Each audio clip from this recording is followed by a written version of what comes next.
మొత్తం 26 వార్డుల్లో కాంగ్రెస్ 10, బీఆర్ఎస్ 12, 4 స్థానాల్లో స్వతంత్ర అభ్యర్థులు గెలిచారు. దీంతో స్వతంత్ర అభ్యర్థుల మద్దతు కోసం కాంగ్రెస్, బీఆర్ఎస్ పట్టుబట్టాయి.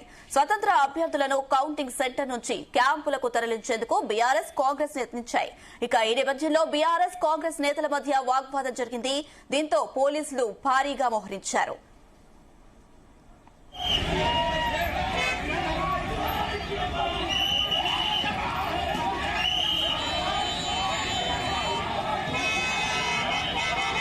సంగారెడ్డి జిల్లా ఇస్నాపూర్ లో తీవ్ర ఉద్రిక్తత నెలకొంది. కాంగ్రెస్, బీఆర్ఎస్ కు మ్యాజిక్ ఫిగర్ దక్కలేదు. మొత్తం 26 వార్డుల్లో కాంగ్రెస్ 10, బీఆర్ఎస్ 12, 4 స్థానాల్లో స్వతంత్ర అభ్యర్థులు గెలుపొందారు.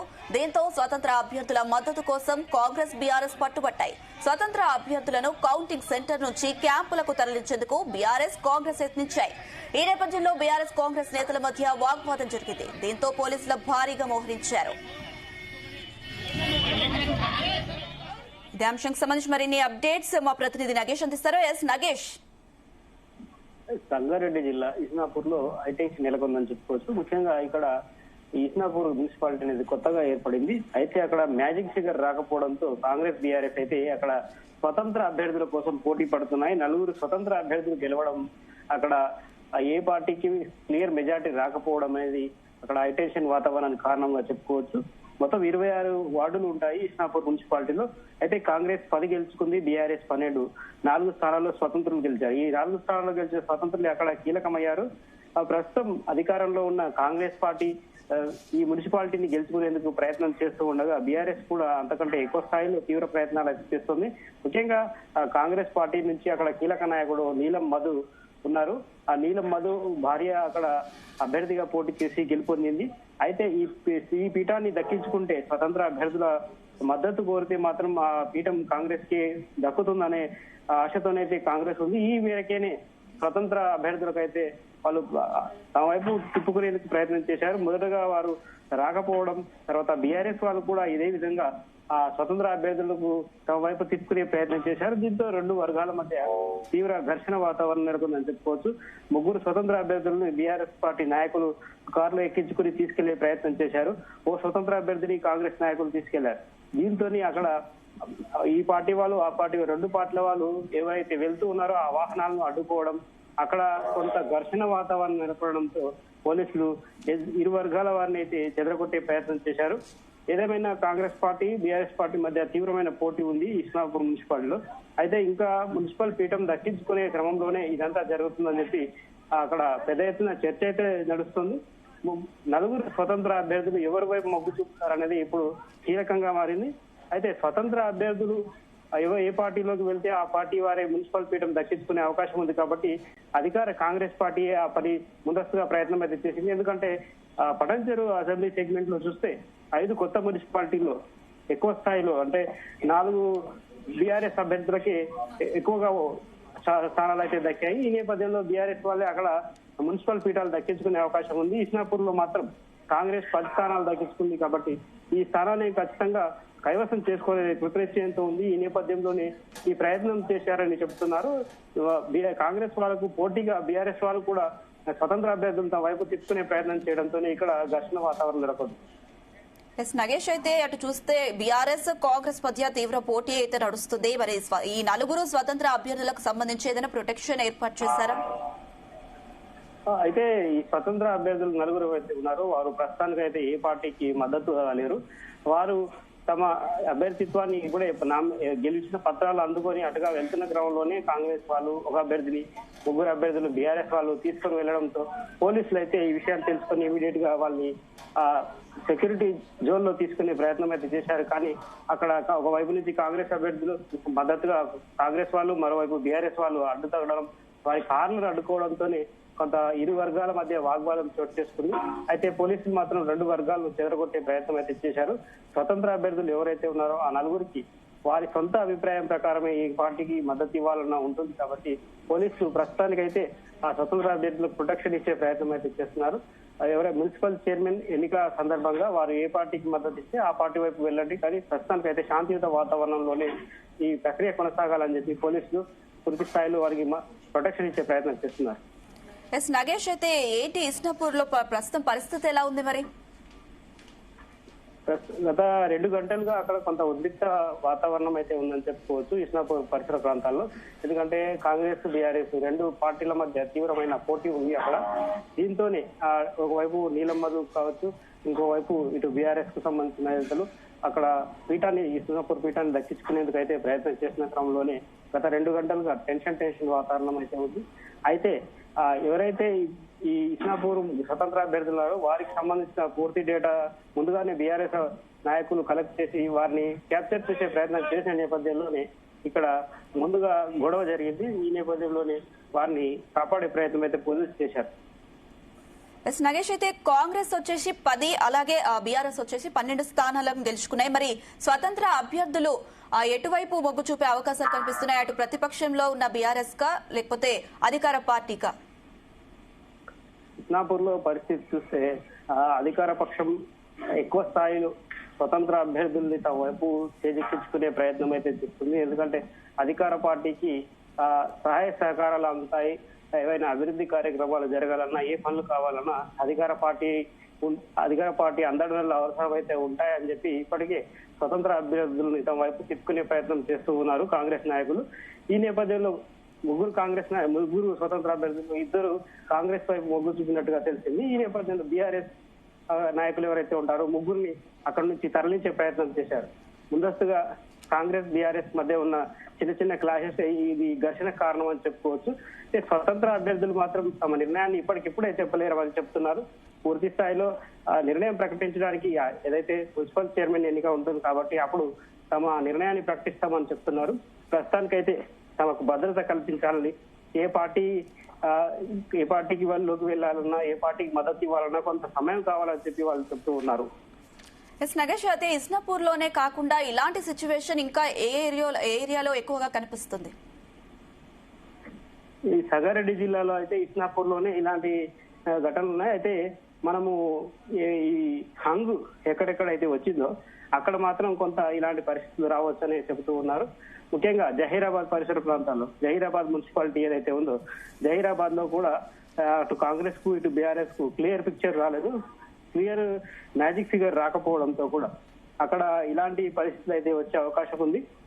ఎందుకంటే ఆ జహీరాబాద్ లో 37 వార్డులు ఉన్నాయి. 37 వార్డులకు గాను ఏవైతే ఇది కాంగ్రెస్ పార్టీకి కానీ బీఆర్ఎస్ పార్టీకి కానీ రెండింటికి మ్యాజిక్ ఫిగర్ అనేది రాలేదు. కాంగ్రెస్ అక్కడ 14 స్థానాలు గెలుచుకుంది, బీఆర్ఎస్ 15 స్థానాలు గెలుచుకుంది.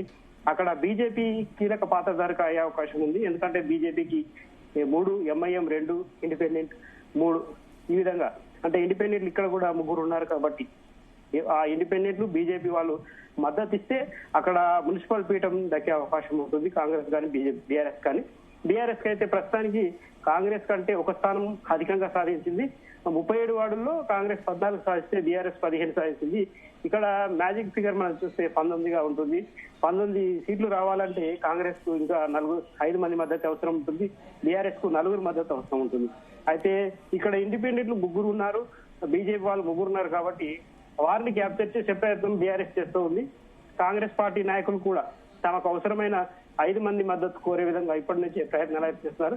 అయితే ఇక్కడ క్యాంపు రాజకీయాలు మొదలయ్యాయని చెప్పుకోవచ్చు. ఇప్పటికే బీజేపీ వాళ్ళు ఇండిపెండెంట్లను తమ ఎవరైతే మద్దతుదారులు వాళ్ళు ఉంటారో అక్కడ నుంచి తరలించే ప్రయత్నం చేస్తున్నారు. చర్చలు కూడా కొనసాగుతున్నాయి జహీరాబాద్ లో. ఈ విధమైన పరిస్థితి జహీరాబాద్ లో ఉందని చెప్పుకోవచ్చు.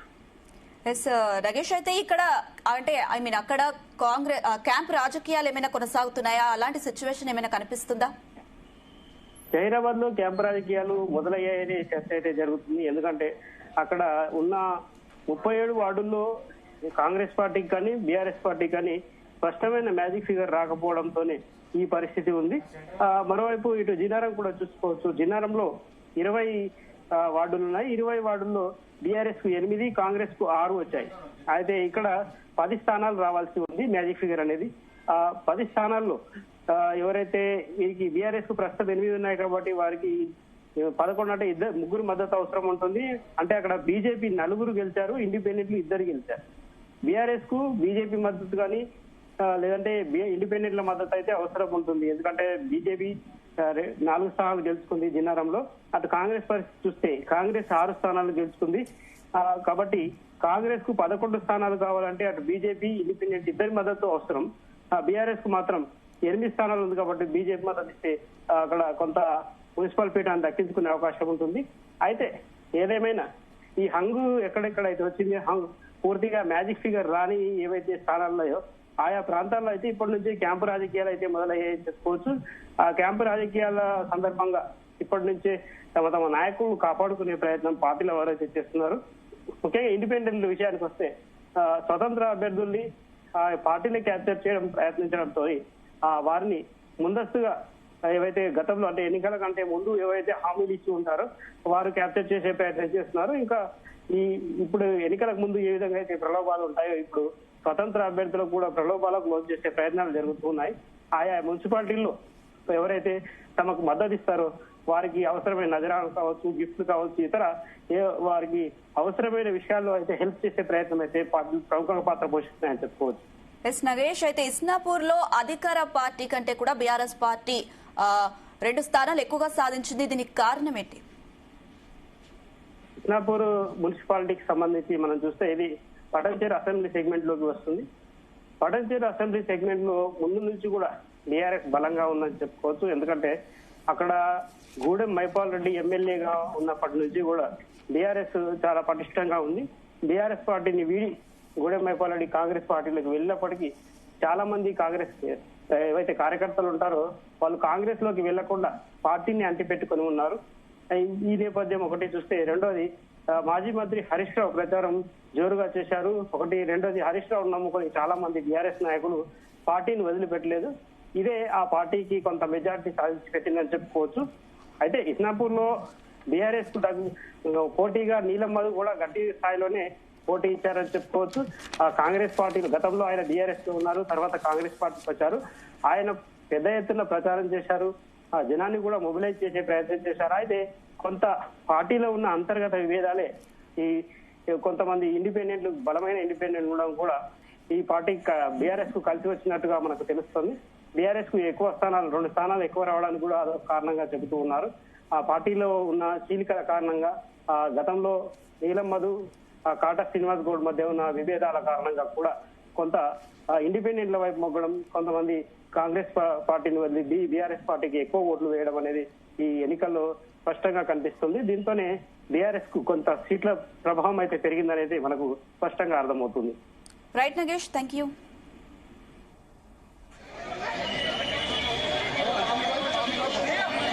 ఇక మంచిర్యాల కార్పొరేషన్ కి సంబంధించి మరిన్ని అప్డేట్స్ మా ప్రతినిధి రాజు పటేల్ అందిస్తారు. ఎస్ రాజు పటేల్. మంచిర్యాల కార్పొరేషన్ ను మొదటిసారిగా కాంగ్రెస్ పార్టీ పూర్తిగా హస్తగతం చేసుకుంది. మున్సిపాలిటీ నుంచి అప్గ్రేడ్ అయినటువంటి కార్పొరేషన్ పైన కాంగ్రెస్ పార్టీ పూర్తి స్థాయి ఆధిక్యతోటి జెండా ఎగురేయనుంది. మొత్తం మంచిర్యాల కార్పొరేషన్ లో 60 వార్డులు ఉన్నాయి. ఇప్పటి వరకు వచ్చినటువంటి ఇన్ఫర్మేషన్ ప్రకారము 48 వార్డులలో కాంగ్రెస్ పార్టీ అభ్యర్థులు గెలవడం జరిగింది. మరొక 2టికి ఇక కౌంటింగ్ జరుగుతుంది. సో బీజేపీ పార్టీ 4 కౌన్సిలర్ కార్పొరేటర్లు గెలవడం జరిగింది. బీఆర్ఎస్ పార్టీ కౌన్సిలర్ అభ్యర్థులు 6 గెలిచారు. సో జనసేన నుంచి పోటీ చేసినటువంటి అగ్గు సాగర్ అనే కార్పొరేటర్ అభ్యర్థి కూడా మంచిర్యాల కార్పొరేషన్ లో గెలవడం జరిగింది. దీంతో మంచిర్యాల కార్పొరేషన్ లో జనసేన పార్టీకి కూడా ఒక ప్రజాప్రతినిధి దొరికినట్టుగా అయింది. బహుశా ఇప్పుడు జరిగినటువంటి కార్పొరేషన్ ఎన్నికల్లో అగ్గు సాగరే జనసేన పార్టీ నుంచి పోటీ చేసి గెలిచిన ఏకైక కార్పొరేటర్ కూడా తాను చెప్పడం జరిగింది. అంటే ఓవరాల్ గా చూసుకున్నట్టే కాస్త ఇవన్నీ ఫలితాలు ఊహించినయే, కానీ బీజేపీకి మాత్రము ఎక్కువగా మనము కార్పొరేటర్ స్థానాలు వస్తాయని కూడా ఎక్స్పెక్ట్ చేయడం జరిగింది. ఎందుకంటే బీజేపీ పార్టీ అంత పెద్ద ఎత్తున కూడా మంచిర్యాల కార్పొరేషన్ లో ప్రచారం చేసింది. అటు మహారాష్ట్ర సీఎం దేవేంద్ర ఫడ్నవీస్ తీసుకొచ్చారు, కేంద్ర మంత్రి కిషన్ రెడ్డిని తీసుకొచ్చి కూడా ప్రచారం చేయడం జరిగింది. సో ప్రజల నుంచి అయితే భారీగానే ప్రచారానికి స్పందన వచ్చింది, కానీ అది ఓటు బ్యాంక్ గా మారలేదని ప్రస్తుతం వచ్చినటువంటి రిజల్ట్స్ చూస్తే మనకు తెలుస్తుంది. మంచిర్యాల ఏకచేత్రంతో అంటే కాంగ్రెస్ పార్టీ కూడా 45 నుంచి 50 కౌన్సిలర్లు 40 నుంచి 45 వరకు గెలుచుకునే అవకాశం ఉన్నట్టుగా అనిపించింది. కానీ ఆ సంఖ్య దాదాపు 5 నుంచి 7కు పెరిగింది. ఇప్పటి వరకు అయితే స్థానాలకు 48 మంది కాంగ్రెస్ పార్టీ కార్పొరేటర్లు గెలవడం జరిగింది. అంటే 60 మంది అంటే మన మ్యాజిక్ ఫిగర్ 31 మ్యాజిక్ ఫిగర్ దాటి ఎక్కడికో వెళ్ళిపోయింది. కాబట్టి ఇక పూర్తి స్థాయిలో మంచిర్యాల కార్పొరేషన్ లో కాంగ్రెస్ పార్టీ హవాని కొనసాగే అవకాశం ఉంది. దాంతో పాటు మరొకరు కూడా ఇండిపెండెంట్ గా ఆల్ ఇండియా ఫార్వర్డ్ పార్టీ నుంచి కూడా సింహం గుర్తు మీద పోటీ చేసి గెలిచారు. సో అతను కూడా కాంగ్రెస్ పార్టీ కండువా కప్పుకునే అవకాశం ఉంది. కాబట్టి మొదటిసారిగా జరిగినటువంటి మంచిర్యాల కార్పొరేషన్ ఎన్నికల్లో కాంగ్రెస్ పార్టీ అయితే పూర్తి స్థాయిలో తన ఆధిక్యాన్ని కొనసాగించింది. అయితే కొత్త గొప్ప తన యొక్క ఆధిక్యతను చూపిస్తుంది అనుకున్నటువంటి బీఆర్ఎస్ పార్టీ మాత్రం పూర్తిగా చతికిల పడిందని చెప్పవచ్చు. ఎందుకంటే మంచిర్యాల కార్పొరేషన్ లో బీఆర్ఎస్ పార్టీ కూడా కాస్త ప్రచారం చేసింది, కాస్త హడావుడు చేసింది. అయితే కార్పొరేషన్ దక్కించుకునే సీట్లు అయితే రావని కూడా మొదటి నుంచి చెప్పడం జరిగింది. కానీ మినిమం ఒక 10 నుంచి 12 అన్న బీఆర్ఎస్ పార్టీ గెలుచుకుంటుంది కావచ్చు అనేటువంటి ఒక ఆశ అయితే పార్టీ శ్రేణుల నుంచి వ్యక్తమైంది. వాళ్ళు అదే కూడా చెప్పడం జరిగింది. కానీ అనూహ్య రీతిలో చాలా తక్కువ స్థానాలు, కేవలం 5 స్థానాలకే అటు బీఆర్ఎస్ పార్టీ మంచిర్యాల కార్పొరేషన్ కు అంకితమైంది. సో థర్డ్ స్థానంలో ఇప్పుడు మనకు బీజేపీ సెకండ్ పొజిషన్ కి వచ్చి బీఆర్ఎస్ థర్డ్ పొజిషన్ కి వస్తుంది అనుకున్నాము. కానీ ఆ సిచ్యువేషన్స్ లేవు. చాలా ఉత్కంఠపరచడం కూడా, చాలా డివిజన్ లో కూడా హోరాహోరీ పోరు కూడా జరిగింది. కొంతమంది అభ్యర్థులు, ఫర్ ఎగ్జాంపుల్ బీజేపీ నుంచి పోటీ చేసినటువంటి 23వ వార్డు నుంచి ముఖేష్ గౌడ్ అనే అభ్యర్థి కేవలం 9 ఓట్లతో గెలవడం జరిగింది. దానికి ఒకసారి రీకౌంటింగ్ కూడా పెట్టడం జరిగింది. చివరికి 9 ఓట్లతో గెలవడం జరిగింది. సో 10, 14, 60 ఓట్లతో కూడా గెలిచినటువంటి అభ్యర్థులు ఉండడం జరిగింది. చాలా డివిజన్ లో కూడా టఫ్ ఫైట్ కూడా బీజేపీకి అటు కాంగ్రెస్ మధ్య జరిగింది. అంటే మరొక 3-4 స్థానాల్లో బీజేపీ గెలిచే అవకాశాలు ఉన్నప్పటికీ కూడా పూర్తి స్థాయిలో ఆధిక్యతతో రాలేదని చెప్పవచ్చు. కానీ బీజేపీకి అయితే గణనీయమైనటువంటి ఓటు బ్యాంక్ అయితే ఈ ఎన్నికల్లో మనకు పెరిగిందని చెప్పవచ్చు. సో ఓవరాల్ గా మొదటిసారిగా అప్గ్రేడ్ అయినటువంటి మంచిర్యాల కార్పొరేషన్ పైన కూడా పూర్తి స్థాయిలో కూడా కాంగ్రెస్ పార్టీ తన ఆధిక్యాన్ని చూపించుకుంది. మంచిర్యాల ఎమ్మెల్యే ప్రేమ్ సాగర్ రావు కూడా పూర్తి స్థాయి విశ్వాసాన్ని కూడా వ్యక్తం చేయడం జరిగింది. 80% కూడా మాకు